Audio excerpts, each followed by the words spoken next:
is excited for spring? I know I am. And I'm starting to see signs of life and plants waking up all through my garden, and you probably are too. Today's video is a group of chores that I wanted to try to get done before the busy spring season hits. One, I will be showing you how I attached my rain tank to a pump. Another, I will show you how I started some seeds, and then also how I dealt with this leaning tree. And then the last is dealing with some mulch issues around my landscape. So I hope you guys find this video helpful. All right, I'm super excited because that's the first time I'm using my rainwater and pressure, thanks to this RV pump that's hooked up to my 230-gallon rain tank, which harvests rainwater from my roof. So I used an external RV style on-demand pump, and I'll be sure to link what I purchased in the description box. All right, you can see the face of the pump here, and so this is letting you know the direction of the water. You can see those tiny arrows. So this is where my intake's going to be, and this is where my outtake's going to be. It comes with this filter, the screen filter, and this is important because especially with the rain barrel, you get a lot of sediment and debris that can be in the water. Granted, a lot of it ends up at the bottom of your rain barrel, but it's still important to use. So this is letting you know how to put it on. You kind of see how the arrows all line up here and are all going in one direction.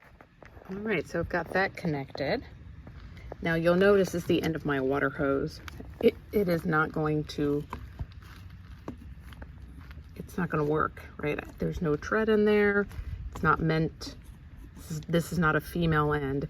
So the pump came with sort of this adapter, this female adapter. So it'll take the male end of the hose here and the male end of the filter there, and it'll connect it.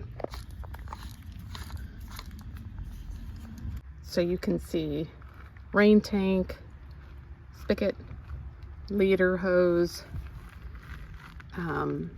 male to female adapter, and then filter, and then here's the outlet, and this is whatever you're going to connect your hose to, or you could your automated drip irrigation system.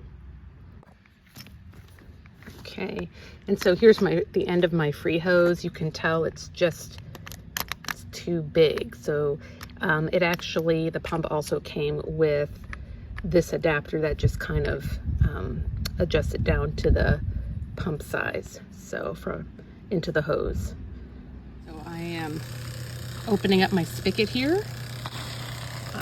I plugged my pump in. You can see the water going into the filter. The pump is an on-demand pump, so it's probably filling this whole hose here before it'll shut off. And right now the hose is on, so we are working. If there's a leak, see how the water's draining at the bottom here? And you can kind of hear that the pump is kind of sputtering. That means that I need to plug up that leak, because that pump will shut off as soon as the water stops being demanded. All right, here's why all that water was leaking out. I didn't have one of those O-rings in there, so I'm going to put that in and see if that fixes the issue. So we'll plug it in. All right, you hear the pump. It's probably going to fill up that whole hose, and then it should stop if everything is working okay, if we're not having any leaks anywhere. So looks like we're getting some minor sputtering, but definitely no leaks here at the pump. I think we filled up the hose, so the demand has stopped. All right. So now I've got my rainwater hooked up.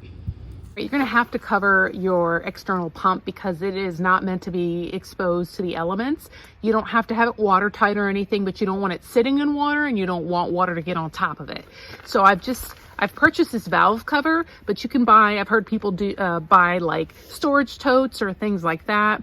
But you can see here, that I've got all this space at the bottom because of the hoses. So what are we going to do about that, Tegan? We're going to drill holes, well, sort of semicircles, over here and here where the hoses are. Yep.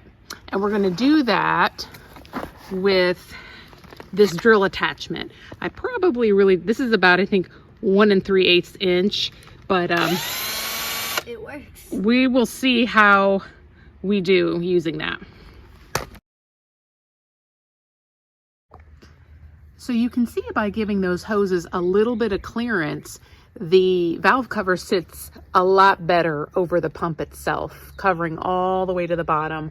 And just FYI, that drill attachment was too small, and I had to kind of use it in multiple spots to create this arch. So there's probably a better way to do that. But we got it done. So this is my Spartan juniper, and you can see it's leaning quite a bit. I've had this in place for about 3 years, and it seemed like it started leaning more over the last several months. I think that's because we removed the central stake, and obviously the roots just did not go deep enough to stabilize a tree. And I'll show you why I think that's happening here. So what I'm pointing to here is landscape fabric, and as we dug up the tree, we noticed that there were really large roots traveling on top of the landscape fabric, which is why the tree couldn't stabilize itself. And so that may be something you really want to keep in mind, as to whether or not you're going to use something like landscape fabric, but I think that's really what ended up happening to this tree. We went ahead and decided to transplant that Spartan juniper where we already had several others in a hedge. After my husband graciously dug this hole for me, we backfilled it with a lot of the native soil and then made sure once we were at the halfway mark to water it in really well before backfilling it completely to the soil line. So along that fence line, we do plan on adding several other Spartan junipers, but I'll probably buy them quite a bit smaller and let them grow into that space. We put this guy in the corner because we could just stabilize it a little easier using the fence posts. So we just tied a rope to either side of the trunk and gave it a little slack so that hopefully with a little bit of wind, the roots will kind of start doing what they need to do. So here is that area without the Spartan juniper, and I'm thinking about putting a larger variety of Texas sage in that spot, but let me know what you think would look good. And so I am going to start some seeds today, and I've just got these kits that I bought from Amazon last year, and they've held up, although I don't know that they'll hold up for long, but they're essentially just seed starting cells that you sit in this tray, which is convenient. That way you can bottom water, and then they also come with this lid, which is important so you can keep it nice and moist as they germinate, so you can kind of, I guess, vent it or whatever. Anyway, I just cleaned these off. I just did soapy water, but if you felt like you wanted to sterilize these, I think you can do that with a 10% bleach solution or a 70% isopropyl alcohol. Seed starting media I use is this one, which from Fertilome. I think it's sort of like a peat light, like a half peat moss, half vermiculite type mix. It is hard as all get out to get moistened, and I have learned not to put that stuff in the tray and then try to water it. So I have added water and just kind of sort of pre-moistened it and mixed it up. So today I'm starting these burpless cucumbers and these pole beans.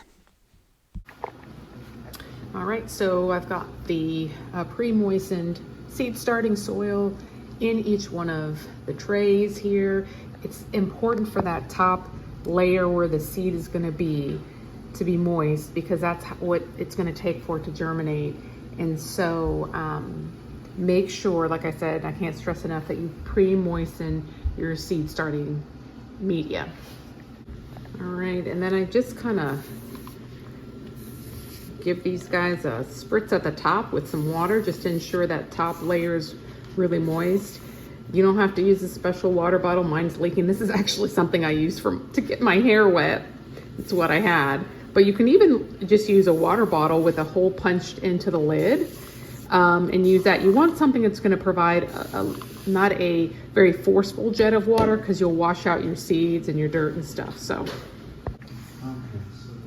All right, so with some of these bigger seeds, you can really push them down in there quite a ways. They don't mind being buried deep versus some of your smaller seeds that you have to kind of try not to bury more than 1/4 of an inch. This is my grow light stand, and this was gifted to us by some friends who no longer needed it. It has 3 layers of lights, and each layer has these 2 fluorescent bulbs that run the entire length of the stand. I do have this plugged into an automated timer for about 15 hours of light per day. And here in the kits, you can see I've added vermiculite. And vermiculite serves really 2 purposes, but the primary one is to keep fungus from growing, which of course in a warm and moist environment can be a problem anywhere.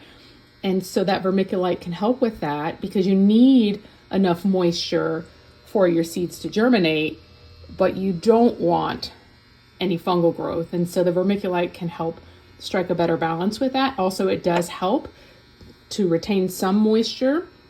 And so once the seeds germinate, I will remove the domes and keep them off, because they're not as dependent on that moist environment to keep growing.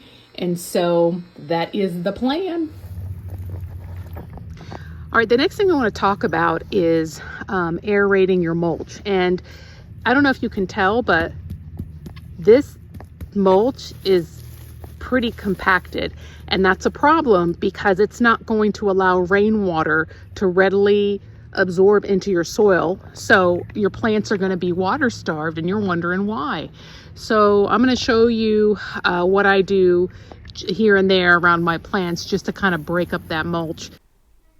And so essentially I just took a pitchfork and turned over the mulch like you see here. And you just got to be careful with any irrigation lines or maybe small plants that haven't quite matured yet. But essentially that's what I did. You can also use a rototiller. So I don't know about y'all, but I still have a lot to do to get ready for spring, but I am enjoying the preparation and just being out in the dirt again.